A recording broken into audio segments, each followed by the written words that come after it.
Your brain is organized to reflect everything you know in your life. Your brain is a record of the past. It's an artifact of everything you've learned and experienced at this moment. The feelings and emotions are the end product of past experiences, and we can remember experiences better because we remember how they feel. Yeah. So most people wake up in the morning and they start remembering all their problems, and those problems are connected to certain people and certain things at certain times and places. The moment they start thinking about those problems, they're thinking in the past. Those problems have an emotion associated with them, and the moment they start feeling those emotions, the body, as the unconscious mind, doesn't know the difference between an experience that's creating an emotion and the emotion the person's fabricating by thought alone. Now, thoughts are the language of the brain, and feelings are the language of the body. And how you think and how you feel creates your state of being. So most people's entire state of being, when they start their day, is already in the past. So you have a choice.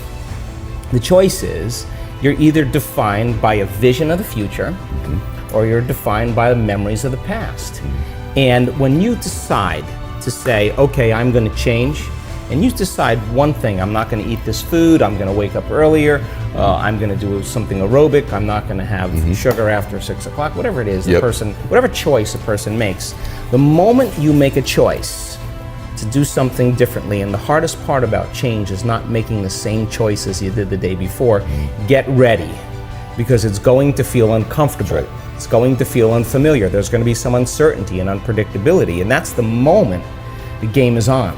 Yes. So then most people, their body has been conditioned emotionally to be the mind. Yeah. So now the body says, wow, I'd rather hang on to my guilt than take a chance and possibility. I'd rather live in fear than trust in the unknown. So once the person feels uncomfortable, the body goes, whoa, wait a second, we're out of the program here, and body starts influencing the mind. That's right. So it says, start tomorrow, you'll never change, you don't have the money to do this, you're not good enough, your mother told you were this, your father's fault, it's your ex's fault, you know, all of the voices that come up.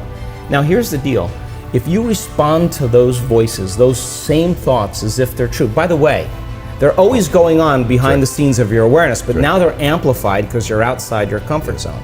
You believe in that thought's going to lead to the same choice, which is going to lead to the same behavior, which is going to create the same experience and produce the same emotion, and the person's going to say, this feels right. No, that feels familiar. Going from the old self to the new self is a neurological, it's a biological, it's a chemical, it's a hormonal, it's a genetic death of the old self. And people will say to me, in that void, in that unknown, I can't predict my future. And I'll say to them, the best way to predict your future is to create it. Not from the known, but from the unknown. I love it. So close your eyes now and think about that vision.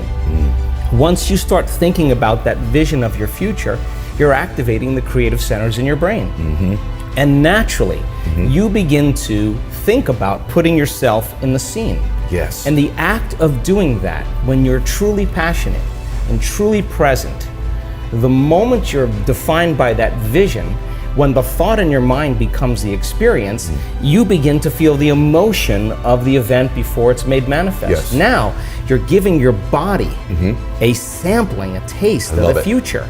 And now, if a thought and a feeling create a new state of being, you're combining a clear intention with an elevated emotion, and now you're beginning to change your biology, and you're seeing a whole new landscape that you could never see before, because you're no longer viewing your future through the lens of the past. I love this. Now, this requires then something really specific, because most people will wait for their wealth to feel abundance. They'll wait for their success to feel empowered. They'll wait for their new relationship to feel loved. They'll get all these things when. Yes. So think about that. The absence of getting those things causes people to live in lack their entire life. That's right. And so they're waiting for something outside of them to change how they feel inside of them. And if they're not creating a new life, then they're not applying the proper principles, then they keep all their manifestations, all their dreams at arm's length. Well, think about this. If you get up feeling gratitude, if you get up feeling empowered, if you get up feeling whole, if you get up feeling unlimited, why would you worry about whether it was going to come or not? You would feel like it already happened.